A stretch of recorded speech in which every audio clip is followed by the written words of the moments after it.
Hello, happy Easter, and welcome to episode 13 of Super Deep Movie Analysis. I'm actor and screenwriter Lec Zorn.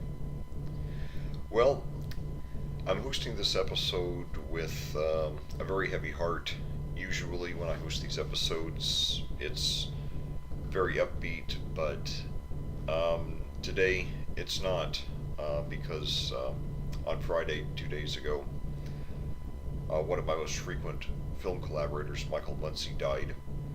He announced last November 2nd that he had lymphoma, and though he posted in what I believe was his last Facebook post on February 26th that he had completed chemotherapy and was in remission, the last few days there were several posts from people in his family saying that that his that his health had sharply declined and that it looked bleak, and that was followed on Friday evening by the news that he had died.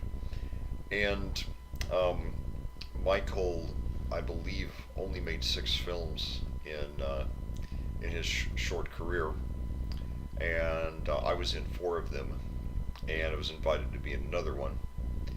And normally I don't super deep analyze, at least for this show, and outside of the show I do all the time, but I normally don't do episodes on movies that I act in. I don't want to appear to be immodest, but I made an exception for Soldier Song because, it's a movie with such an important message.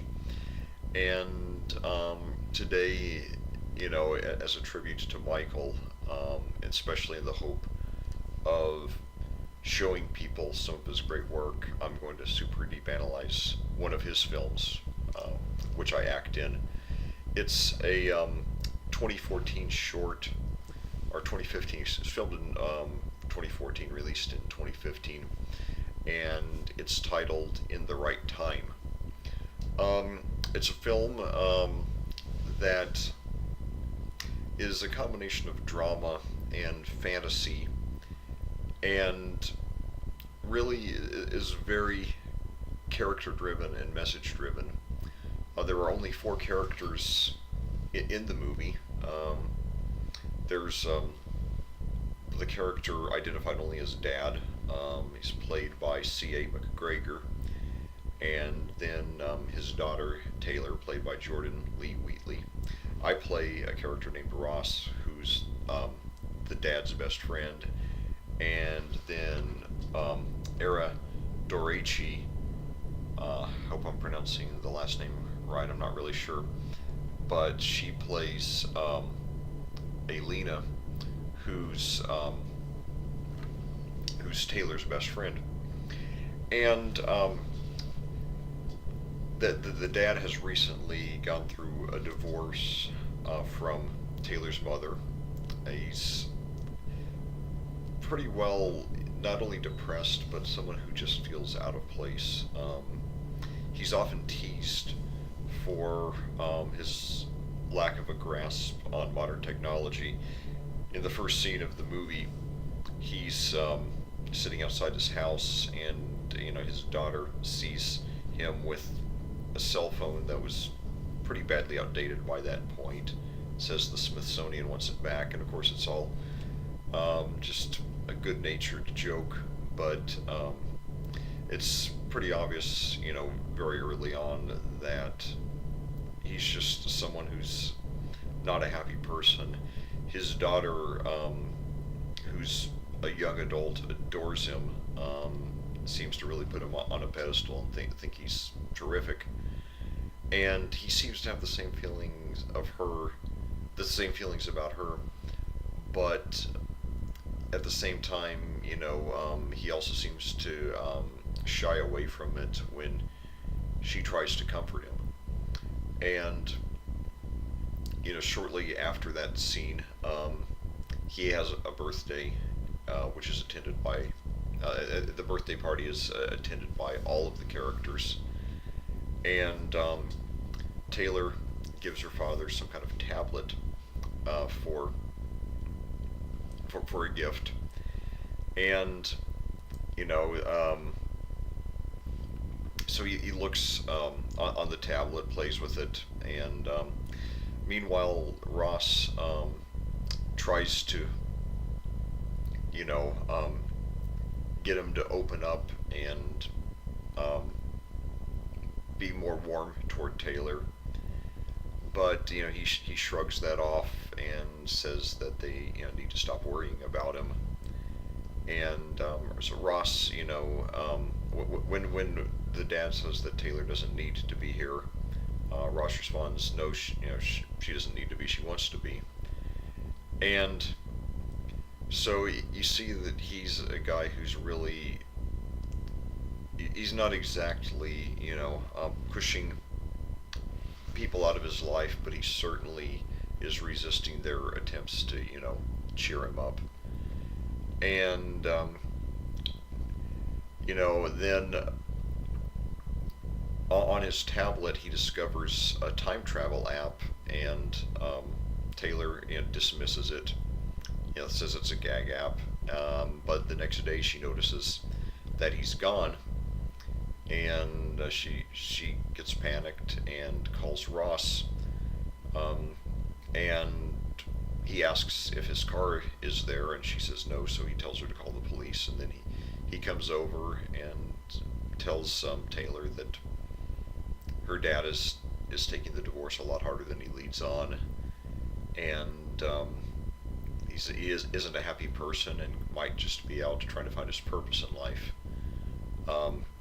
However, shortly afterward, Taylor gets a letter in the mail uh, from what looks like a very old envelope, and inside is a message from her father saying that he took the time travel app, and that he's gone back and is now living in old times, and that he's happier there. And of course, Taylor is devastated and heartbroken. And by the way, in the letter, he said that he had told his descendants to send her the letter in her present time. But anyway, Taylor's devastated, and she goes to Aylena, and they discover there's another app to. Taylor discovers there's another app that you can go back forward in time after going back in time. So she goes back and meets her father in a very emotional scene. They embrace, and she tries to get her father to go back in time with him, but he insists that he's happier there. That people don't sit around the table and play with their phones, but instead they talk to each other. And it's obvious that he's someone who's feels like he's more suited for the time that he's living.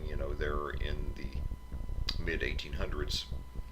So anyway, Taylor and Aylena return to the present day, and Aylena seems to think that Taylor should just give it up, but she's determined to make things right, so she devises a plan to change the past.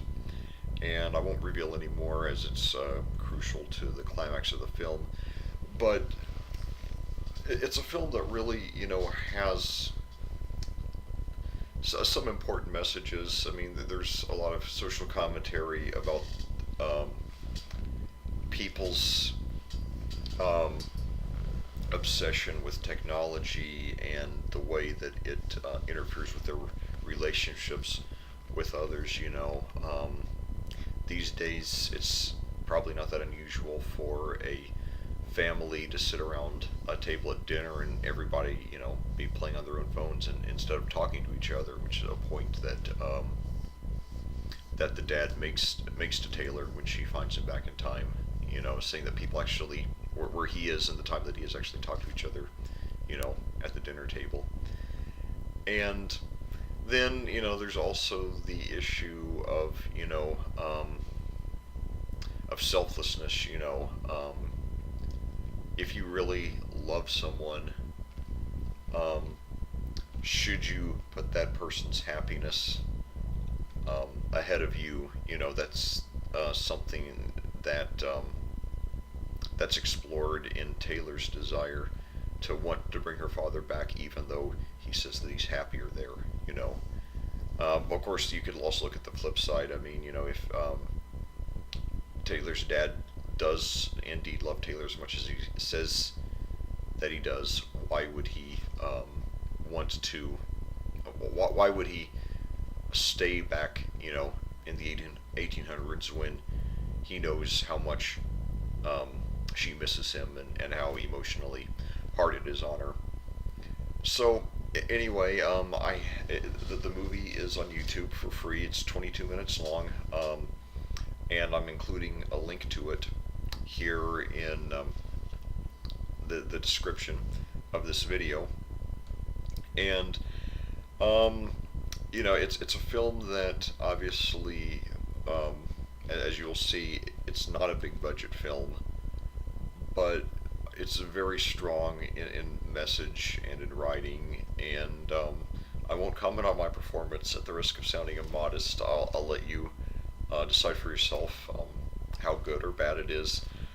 But I was very pleased with the rest of the cast, especially Jordan Lee Wheatley. I thought she would get my game ball for the movie. I thought she gave a very strong, emotionally charged performance.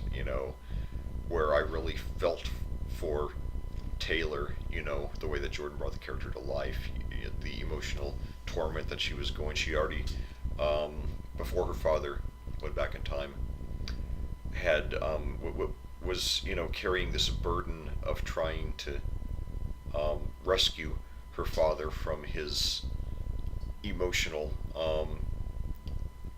problems.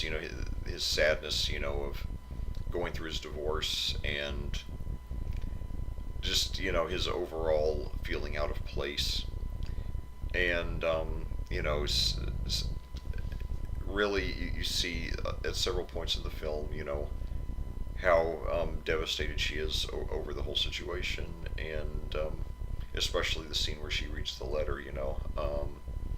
So she did a great job. And then Doraci actually had, if I remember correctly, had never acted before. Um, in fact, this is still her only IMDb credit. She's actually a native of Albania, and I believe is the only person I've ever met from that country. I think she and Jordan Lee Wheatley were classmates or knew each other somehow, and that's how Eura got involved in the film. But for having never acted before, she did a good job. Playing Taylor's best friend, someone who tried to balance her out, and tried to talk her down from her radical ideas. And then finally, C.A. McGregor,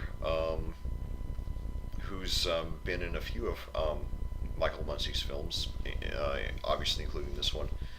He did a great job, playing the dad who really, was. I think it would be a little too strong to say keeping everybody at an arm's length, but that wouldn't be a whole lot of exaggeration. He didn't mind the company of the people who loved him. He just didn't want them feeling sorry for him and carrying his burdens, so he was carrying them himself, and obviously it was, not a pleasant situation for him.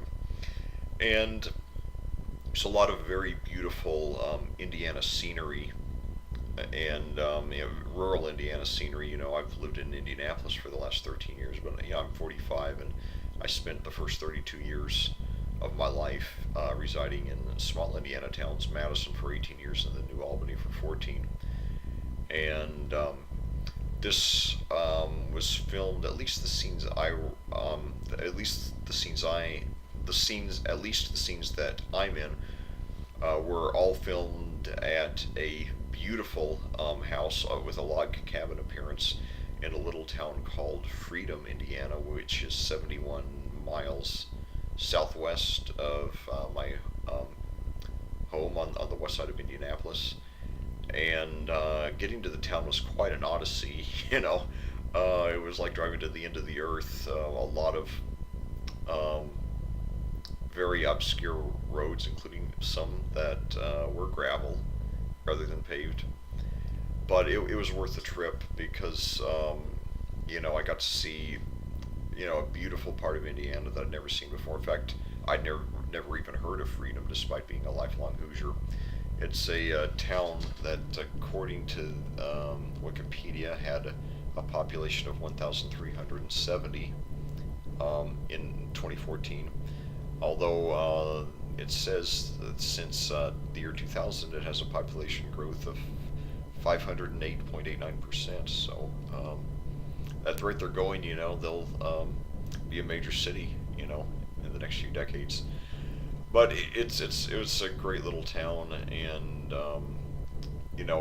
one thing that I love about acting is sometimes getting to go to places that I very well might have never gone to or even heard of otherwise, and this is one example. And I think I think the house belonged to somebody in Michael's family. I don't remember the exact details of it, but I don't think he could have picked a better location for it. And I think um, he'll agree that it's a great house, for this shoot. And the other scenes, I guess, were probably filmed nearby, though I'm not 100% sure about that.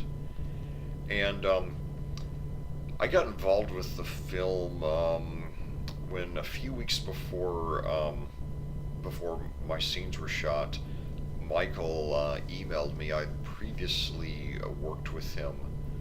I had a bit part in the supernatural thriller Darkling, which sadly turned out to be Michael's only feature. And then I also voiced an episode of an animated series that Michael did, which I'll talk about a little later, titled Hoo Hoo and Buck. And so anyway, Michael emailed me and told me about In the Right Time, and said that he would like for me to play Ross. And to the best of my knowledge, he never offered the role or even offered an audition to anybody else.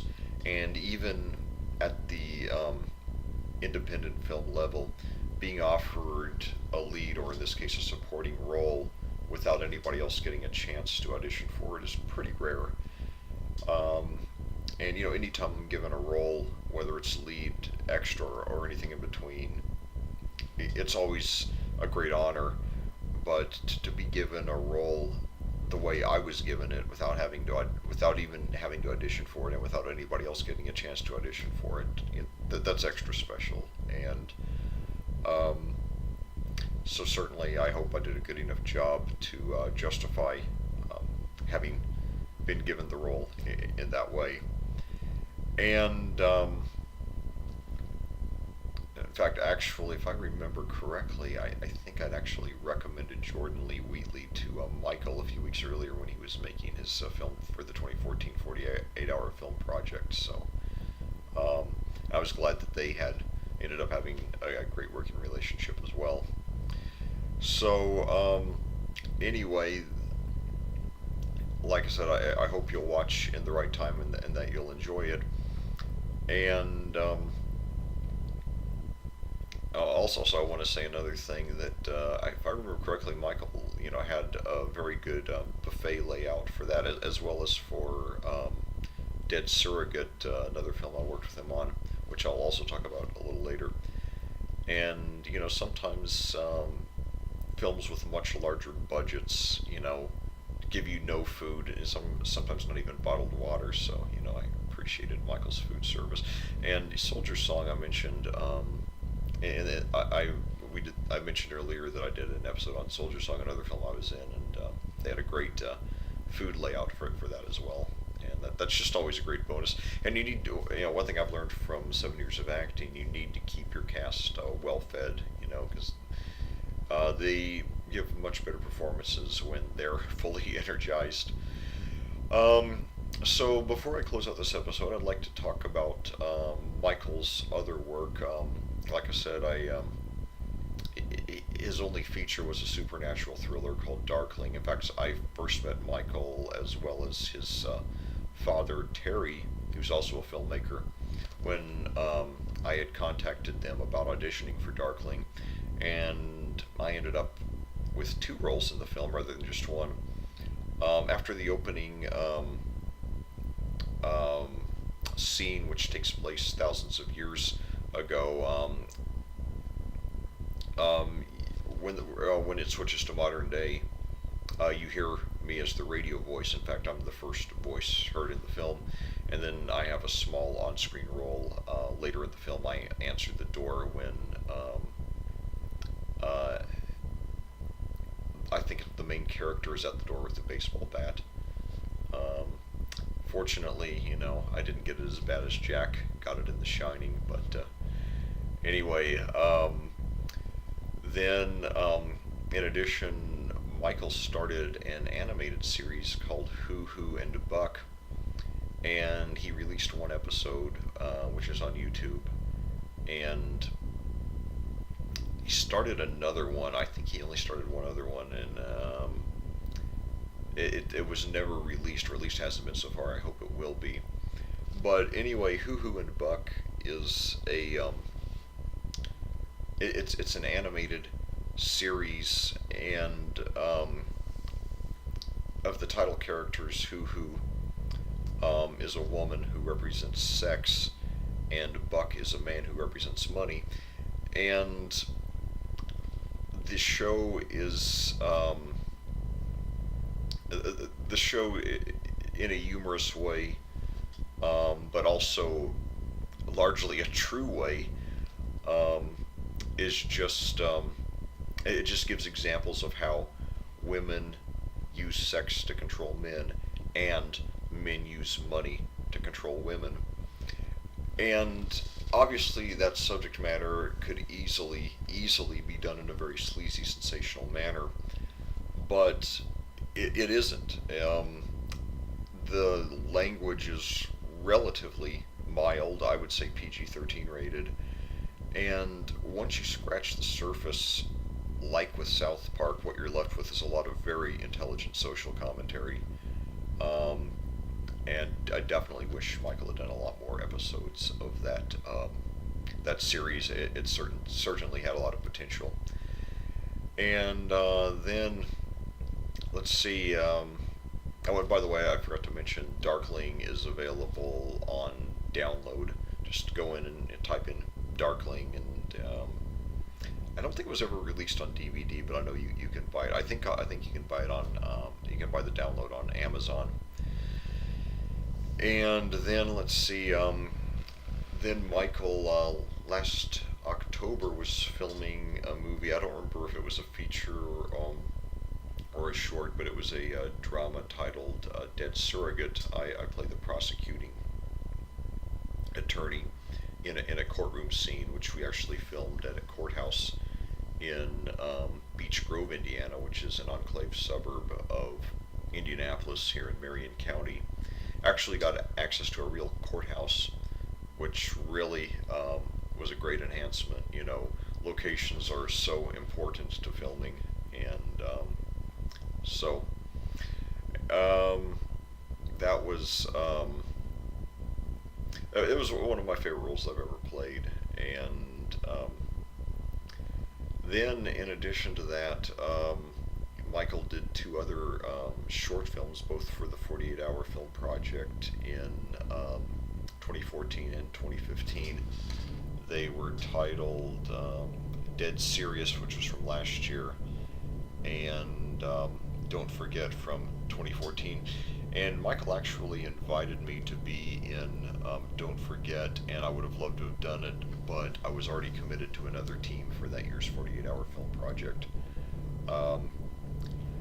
So, in conclusion, Michael, he was 54 at the time of his death, and he just started working in film, I think, just about 4 or 5 years ago. So, I mean, I started working in film at 38. I was an extra in a film at 35, but at the time not planning on pursuing an acting career. But I was 38 when I started acting and really was planning on, doing it seriously. And so, Michael, despite starting even later in life, he really accomplished a lot in those few years that he worked in film. And besides being sad about our losing him as a person, I'm also sad thinking about all the great movies that he would have made that now will never get made. And, I think that when people die, the best way to honor them isn't by sitting around and weeping, although, certainly there's nothing wrong with going through the grieving process. In fact, we all should grieve in our own way, as long as we're not doing it in a way that's harmful to us or others. But I think the best way to honor the people who have died is by carrying on their legacy. I mean, obviously with Michael's loss,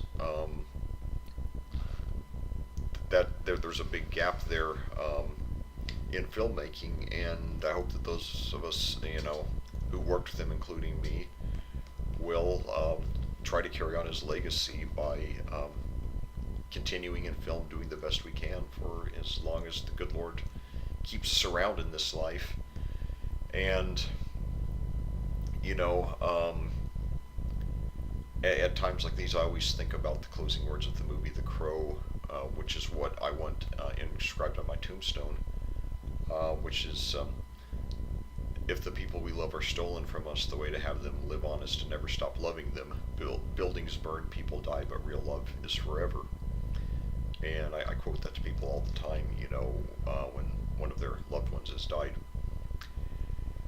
So, anyway, and Michael, by the way, his production company was called Next Friday Films, so you can check out their entire YouTube channel, which has, all the films that I just mentioned. Well, it doesn't have Darkling, but it does have the Darkling trailers, and obviously Dead Surrogate hasn't been completed. I certainly hope it will be. And certainly, in Michael's memory, it would be great if, his unfinished projects did get finished and released. Even if not, I was certainly thankful to work on Hoo and Buck and on Dead Surrogate. So, anyway, in conclusion, I always say that, every film is somebody's dream, and when somebody, so when somebody hires you to be in their film, what they're doing is entrusting you to help bring that dream to life. And I can't speak for other actors, but for me, when I'm entrusted to help bring somebody's dream to life, that gives me a huge sense of responsibility that I take very seriously. And so, Michael entrusted me 4 times to help me bring one of his dreams to life. And so, for such a great filmmaker, that's a particularly great honor. And so, Michael, thank you so much for all the opportunities, and thank you for believing me. And I just hope that I hope that I justified your faith in me and gave you my best. I certainly tried to. And so this concludes episode 13. As always, thank you so much for joining us, and I cordially invite you to do so again. In the near future, the next episode planned is in a few days. Michelle Gusso, guest co-host, and I will be super deep analyzing Creed, the Rocky sequel / spin-off, follow-up to our episodes on the first 6 Rocky movies, as well as the Creed trailers last summer and autumn. So, anyway, on that note, I will sign off now, And so, once again, I'll leave all the links to Michael's work there in the description here. And once again, Michael, thank you and God bless you. And to the rest of you, good night, and I hope to see you again soon.